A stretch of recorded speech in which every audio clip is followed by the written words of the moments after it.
जिल्ह्यामध्ये आणि महाराष्ट्रामध्ये आपण बघतो, मराठवाड्यानंतर आता सोलापूर जिल्ह्यामध्ये ही परिस्थिती आपण बघतोय की साधारण पुतळे आणायचे, विनापरवाना बसवायचे.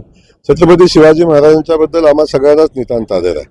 भारतीय जनता पक्षाचं सरकार असेल किंवा राज्यातला प्रत्येक नागरिक छत्रपती शिवाजी महाराजांच्या विचाराचा पुरस्कार करतो, त्यांचा प्रचंड आदर करतो. आणि अशा पुरुषाचं, महापुरुषाचा जेव्हा पुतळे आपण बसवतो तेव्हा ते सन्मानाने बसवावेत, ते नियमाने बसवावेत, त्याची परवानगी घेऊन बसवावेत, त्यांचा सन्मान करावा.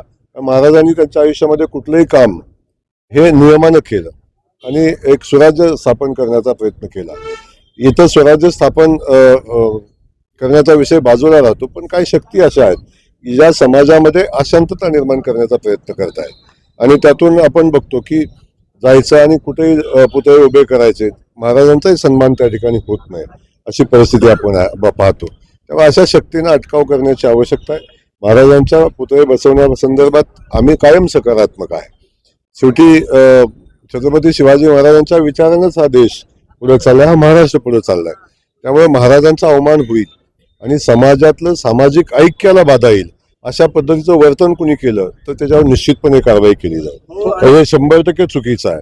आपण अंजनगावचा विषय बघितला की त्याही ठिकाणी आमचं म्हणणं होतं की महाराजांचा पुतळा उभा करण्याला गावाचा विरोध नाही आणि कुठल्या संस्थांचा विरोध नाही किंवा कुठल्या समाजाचा विरोध नव्हता. तो ज्या पद्धतीने पुतळा आणून एखाद्या मंदिराच्या दारात आपण बसवला त्या गोष्टीलाचा विरोध लोकांचा होता.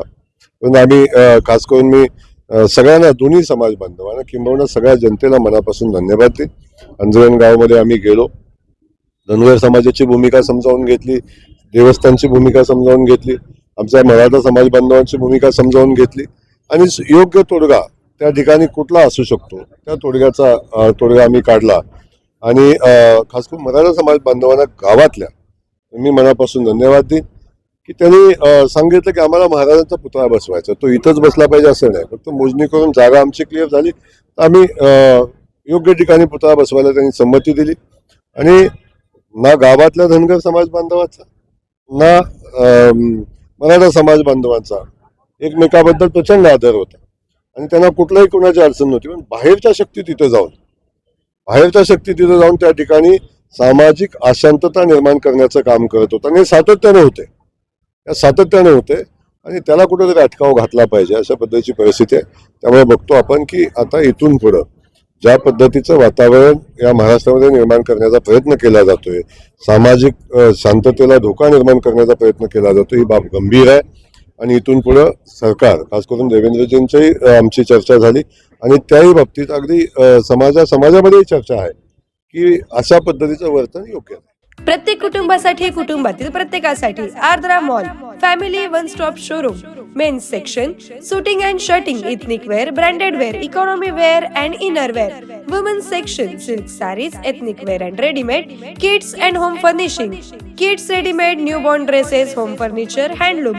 Women's section, sarees, matching nightwear, hosiery and lingeries. सोलापुरातील एक नवीन डेस्टिनेशन. मॉलची वेळ सकाळी 10 ते रात्री 9 वाजेपर्यंत. पत्ता सम्राट चौक, डी मार्ट समोर, सोलापूर.